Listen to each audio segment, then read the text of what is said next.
یہ بس یاد رکھیے گا یہ بات، کیونکہ رسول پاک صلی اللہ علیہ وسلم خود اپنی زبان مبارک سے کہہ چکے ہیں، جب ہم نے ان کو نبی مانا، جب ہم نے ان کو اللہ کا بھیجا ہوا رسول مانا، جب ہم نے یہ مانا کہ انہوں نے ہمیں بتایا کہ اللہ ایک ہے، تو ہم مان گئے کہ ہاں اللہ ایک ہے، انہوں نے بتایا ہم نے مان لیا، انہوں نے بتایا کہ اس اللہ کی عبادت کرنی ہے، نماز پڑھنی، ہم نے مان لیا، انہوں نے کہا تم نے زکوٰۃ دینی ہے، نماز پڑھنی ہے، زکوٰۃ دینی ہے، ہم نے مان لیا، انہوں نے کہا تم نے روزے رکھنے ہیں، ہم نے مان لیا، کیسے رکھنے ہیں ہم نے مان لیا، جب انہوں نے کہا کہ اللہ چاہتا ہے کہ تم حج کرو، ہم نے مان لیا، تو اب وہی ہمیں بتائیں گے کہ کیسے کرنا ہے، تو ہمیں ماننا پڑے گا، اس کے بنا چارہ ہی نہیں ہے، اس کے بنا ہم مسلمان ہی نہیں کہلا سکتے خود کو۔ تو اس لیے اللہ کے نبی علیہ الصلوۃ والسلام نے جب اپنا آخری حج کیا تو یہ کہا کہ خذوا عنی مناسککم، مجھ سے لے لو اپنے مناسک، سیکھ لو، میں ہو سکتا ہے اگلے سال تمہارے ساتھ نہ ہوں۔ یہ دنیا کی شاید ہی کوئی حدیث کی کتاب ہو جہاں پر آپ کو اس کے مختصر یا مکمل الفاظ نہیں ملیں گے۔ اسلام کی بنیادوں میں سے پانچواں اور سمجھے فنڈامنٹل آخری جو پوری زندگی میں ایک بار حج ہے، یہ بھی قرآن میں نہیں پتا، یہ نبی نے بتایا کہ پوری زندگی میں آپ کے لیے ایک ہی بار ہے، ایک بار پوری زندگی کا فرض۔ بہنوں بھائیوں، اس میں اتنی ملاوٹ ہوئی، دیکھیں لائف ٹائم کا ایک ہی ہے حج آپ پہ کرنا، انفارچونیٹلی اس میں بہت ملاوٹ ہوئی ہے، اتنی ملاوٹ ہوئی ہے، میں آپ کو علی وجہ البصیرت بتا رہا ہوں، پورے دین ایمان سے بتا رہا ہوں بہنوں بھائیوں، لوگ کاش اس چیز کو، میری درد کو سمجھ لیں۔ میں نے خود سفر کر کے دیکھا ہے، اللہ کے گھر کی طرف، بارگاہ کی طرف عمرے اور حج کیے ہیں، بلیو اٹ اور ناٹ، لائک اٹ اور ناٹ، میں نے اتنی چیزیں دیکھی ہیں، ایسی ایسی پریکٹسز دیکھی ہیں، اور انفارچونیٹلی سیڈلی اگین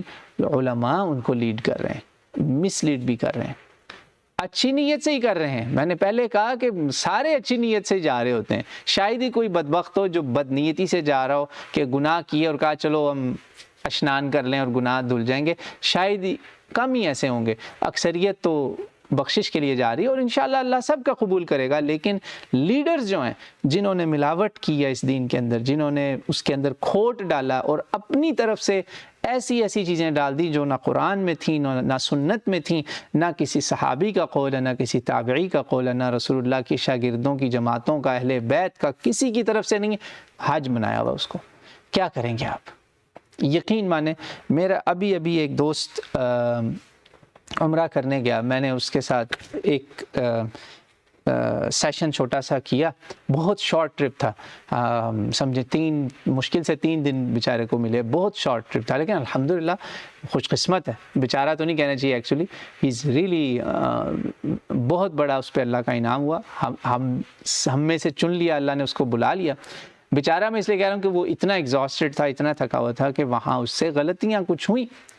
اب یقین مانے نمبر 1 ہمارے بھائی کے اپنے ہی دوست وہاں جو تھے، اس کے ہوسٹ، انہوں نے اس کو ایسی کچھ باتیں بتائیں جو کہ بالکل غلط تھیں، قرآن اور سنت کے خلاف تھیں، سختیاں بہت ساری۔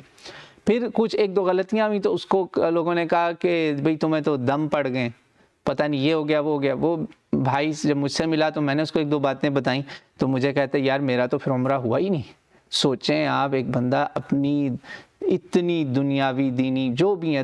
رسپانسبلٹیز کو چھوڑ کر اللہ کے گھر حاضر ہوا ہے، اس کو پریشانی لگی کہ اس کا عمرہ نہیں ہوا۔ پھر میں نے کہا نہیں بھائی الحمدللہ آپ کا عمرہ ہو گیا ہے، آپ کی جو غلطیاں ہیں اس کا آپ کمپنسیشن کر سکتے ہیں، اور ضروری نہیں ہے کہ ہر ایک کے لیے آپ کو قربانیاں کیے جانی ہیں۔ دم کا مطلب ہوتا ہے جی یہ غلطی ہوگی قربانی کرو، آپ کے سر پہ ٹوپی غلطی سے آپ بھولے سے 1 دفعہ پہن لی، آپ نے دم دینا ہے، قربانی دینی ہے پینلٹی کے طور پر، کفارے کے طور پر۔ آپ کے بال ٹوٹ گئے 7 سے زیادہ، یہ کتابوں میں لکھا ہوا ہے کہ اتنے بال ٹوٹ گئے،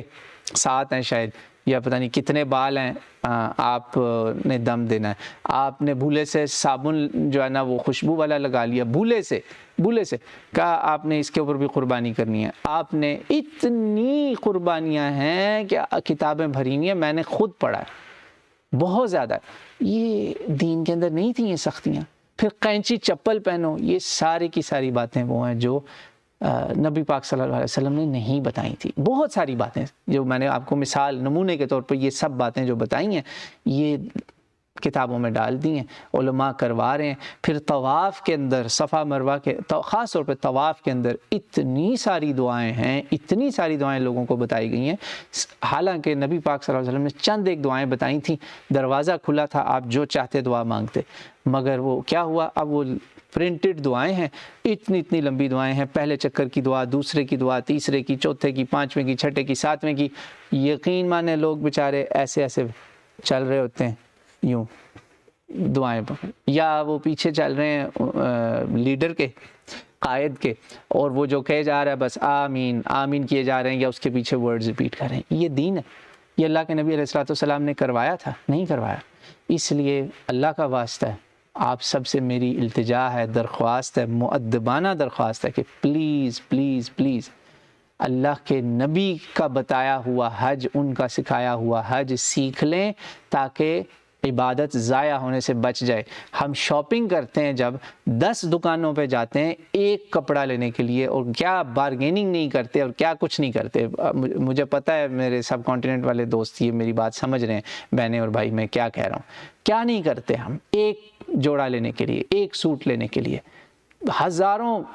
جتن کرتے ہیں، سینکڑوں چیزیں، کئی دکانیں گھومتے ہیں، کیا نہیں کرتے، ہزاروں لاکھوں لگا دیتے ہیں. اور یہ عبادت جو زندگی کی ایک بار کی ہے اس کے لیے ایفرٹ کچھ بھی نہیں، اور سمجھتے ہیں کہ بس امام صاحب نے کروا دیا تو بس ٹھیک ہے. او بھائی اللہ کے بندو، خود تھوڑی سی تیاری کر لو، کم از کم بخاری اور مسلم ان کتابوں کو کھول لو، اس میں حج اور عمرے کے چیپٹر پڑھنا شروع کر دو. ایکچولی بخاری، مسلم، سنن نسائی، سنن ترمذی، ان کی جو صحیح احادیث ہیں ان کا آپ ضرور مطالعہ کریں، اور موطا امام مالک کہ کم از کم یہ ان کے اندر سب میں حج کے چیپٹرز ہیں اور زیادہ لمبے نہیں ہیں. پڑھنا شروع کر دیں، اور کچھ نہیں تو یہی پڑھنا شروع کر دیں، یا کوئی مسنون حج اور عمرہ کی کتابیں لے لیں تو آپ کو انشاءاللہ فائدہ ہوگا اللہ کے حکم سے.